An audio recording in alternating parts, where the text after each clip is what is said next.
Bonjour à tous les amis, c'est Pauline Garcia. Aujourd'hui dans la vidéo du dimanche, on parle de chiens et de bovins. C'est parti, on y va. J'ai donc envie aujourd'hui de vous parler de chiens et tout particulièrement du Border Collie qui évolue dans beaucoup de fermes. Même propriétaire d'un Border Collie, il n'est pas pure race mais il a quand même beaucoup de Border en lui.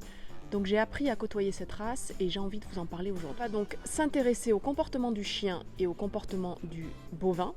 On va comparer les comportements et essayer de comprendre pourquoi parfois le bovin il est effrayé par certains comportements du chien. Et ensuite on verra les capacités sous-exploitées du Border Collie.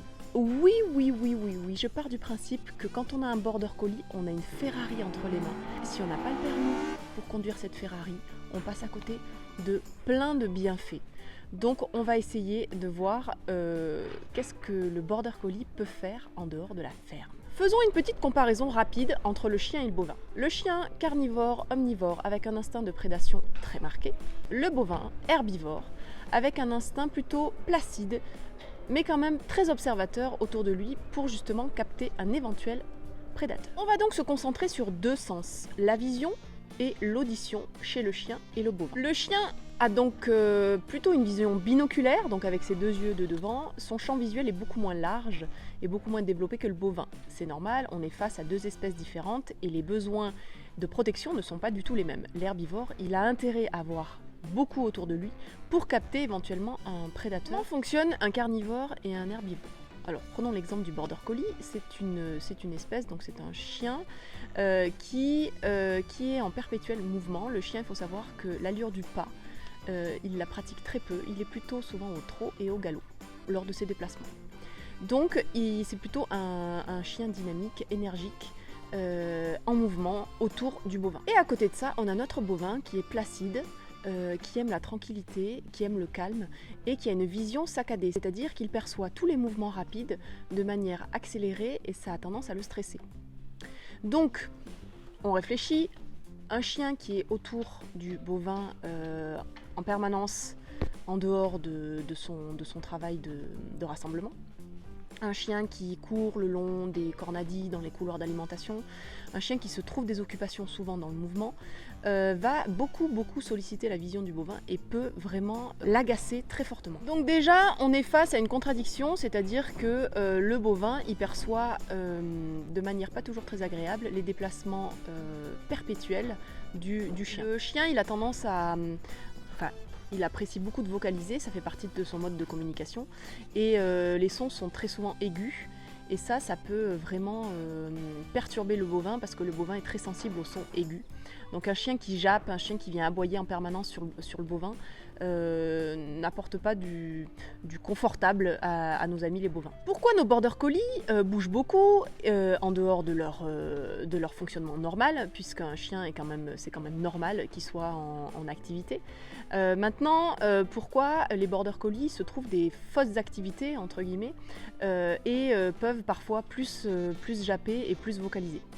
Tout simplement parce que le Border Collie, c'est un élève qui aime beaucoup apprendre et qui aime beaucoup participer aux tâches de la ferme, de la vie en général. Ça peut être un chien qui est frustré quand effectivement il est en demande d'apprendre et qu'en face de lui, il n'a pas un enseignant qui lui transmet et qui lui apprend des choses. Donc ça va être un élève qui développe des activités non désirées. Et qui peuvent particulièrement agacer l'humain, comme courir derrière des voitures. L'instinct de rassemblement et l'instinct de poursuite est très fort chez le border, mais quand il ne fait rien, c'est vrai que ces activités autour de lui, qui n'a aucun sens pour lui aura beaucoup de sens. Donc le border a des instincts et tout le travail relationnel va être de freiner ces instincts ou en tout cas de les dévier vers des activités plus mentales et moins toxiques. Parce qu'un chien qui court beaucoup toute la journée sécrète énormément de cortisol, sécrète énormément d'hormones de stress et fragilise son corps, ses organes, et c'est vrai que souvent le border collie meurt de crise cardiaque parce que justement il est dans la surstimulation et il accélère le vieillissement de son corps. Maintenant on va se concentrer sur notre border collie, sur la Ferrari qu'on a entre les mains, j'aime bien l'appeler comme ça.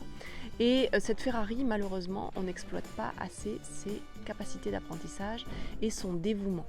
Le border collie, c'est une race qui est très dévouée, qui est très investie et qui apprécie particulièrement de se rendre utile. Mais malheureusement, dans les fermes, on n'a pas toujours besoin du chien.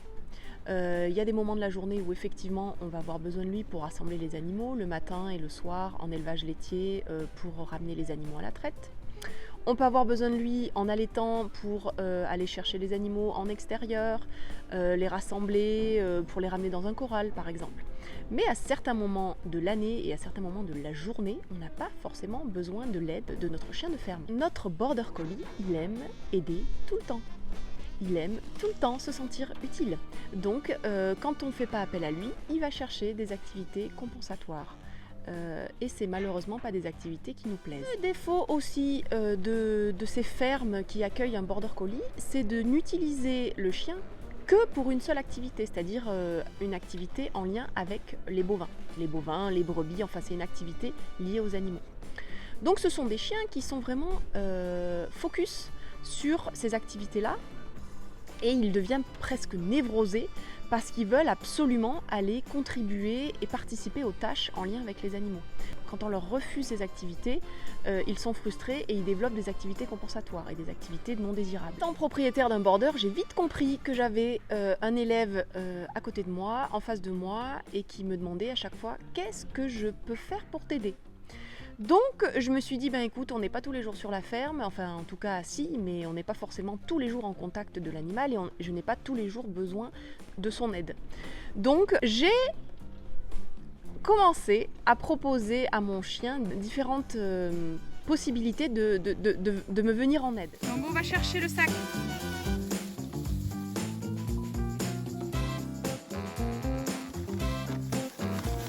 Super. Viens là, viens là, viens là, viens là. Viens là. Super. J'ai illustré comment le chien peut venir nous venir en aide avec des petites vidéos où effectivement le chien il peut nous aider à porter des piquets. Donc on va chercher les piquets.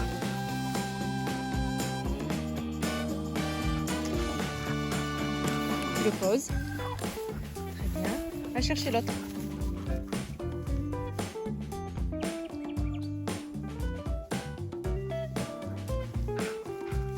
À nous ramener un rouleau de fil. Longo, tu vas chercher le rouleau?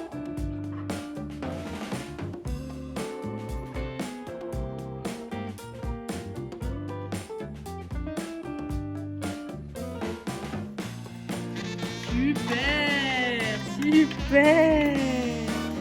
C'est bien beauté. À retrouver une paire de gants dans l'herbe. Va chercher les gants.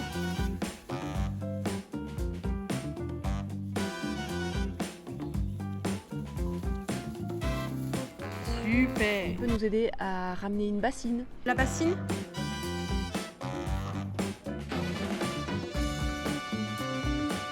Tu viens? Tu me donnes la bassine, merci. Bon, l'assistant parfois s'autorise un peu de jeu. Allez, viens. Il peut nous aider à faire plein de choses. Longo, tu vas chercher le filet. Va chercher le filet.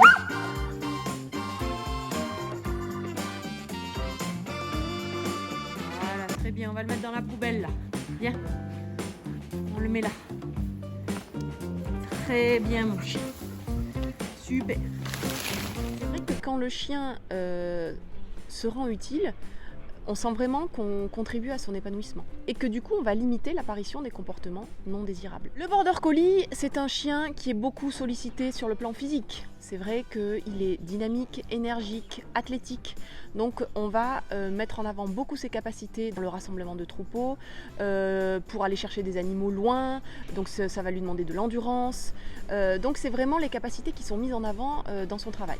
Sauf que le mental du border collie n'est pas assez sollicité et c'est bien dommage parce qu'il a des capacités mentales et surtout une capacité d'intégrer des nouveaux exercices qui est sous-estimée. Il y a des études qui montrent que le border collie excelle dans l'apprentissage des mots, des humains, et il y a même un cas où un chien qui s'appelait Chaser a pu intégrer plus de 1000 mots du langage humain, donc c'est quand même énorme.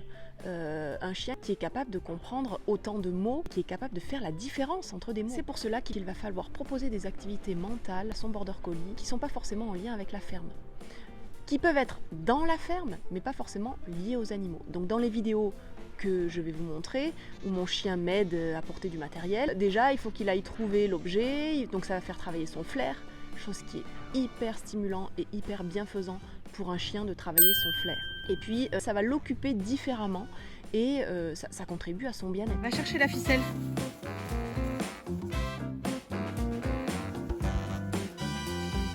J'ai aussi compris en étant propriétaire d'un border qu'il fallait sortir de la ferme et qu'il ne devienne pas routinier avec ses habitudes de ferme, ses habitudes de personnes qu'il côtoie.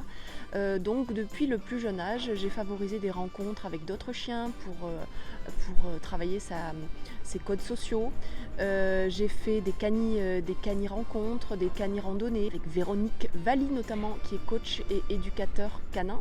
N'hésitez pas à la contacter d'ailleurs pour plus d'informations sur le comportement des chiens. Sortir le chien de la ferme, ça nous permet aussi d'avoir des chiens moins peureux, plus ouverts, moins craintifs, plus adaptatifs. Et donc c'est pas négligeable pour notre bien-être et notre confort relationnel d'avoir un chien plus épanoui et plus confiant. J'ai entendu des éleveurs me dire oui, mais quand le chien on l'incite à faire d'autres activités que les vaches, il se délaisse des vaches. Moi je vais vous répondre non. Les chiens, ils ont besoin d'être stimulés en permanence, peu importe, que les border collies notamment, apprécient la stimulation, pas la surstimulation. Attention, il faut respecter les besoins du chien et écouter son chien. Et ce sont des animaux qui sont justement très, très friands de multiplier différentes activités. Si on l'installe dans une routine avec toujours les mêmes activités, c'est pas l'idéal non plus, parce que ça fait des chiens qui sont assez craintifs quand ils sortent de la routine. J'ai fait le choix d'avoir un chien qui ne vit pas dans un chenil, qui vit à mon domicile et qui m'accompagne dans beaucoup de situations, notamment quand je vais chez les vétérinaires pour acheter des produits pour la ferme. Eh bien, il vient avec moi, il vient hors contexte de soins vétérinaires. Ça lui apprend à justement gérer ses émotions face à la visite vétérinaire. Il vient avec moi quand je fais des courses. Il a l'habitude de rester en voiture sans détruire et saccager la voiture. Donc c'est un chien qui est assez polyvalent et qui a appris à devenir polyvalent surtout. J'espère que cette vidéo vous a plu et vous a apporté des informations sur votre chien qui est présent dans votre ferme ou que vous souhaitez adopter pour travailler avec vous dans votre ferme. Django, tu viens dire au revoir ? Voilà, donc il est descendu de la botte de foin sur laquelle je suis assise. Merci pour ta coopération. Pour la communauté quand même, tu pourrais dire au revoir. Allez, monte. Voilà, viens te montrer là. Viens te montrer. Voilà. Django. Django. Si vous avez aimé cette vidéo, vous likez, vous partagez, vous commentez. Je vous dis à dans une semaine pour une prochaine vidéo. Salut, ciao ciao.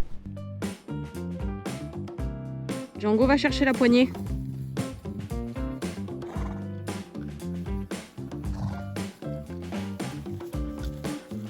Django va chercher la longe.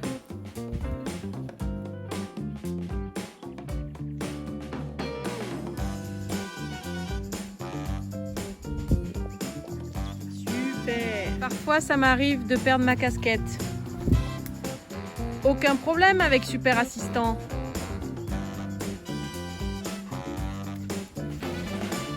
Tu me la donnes ?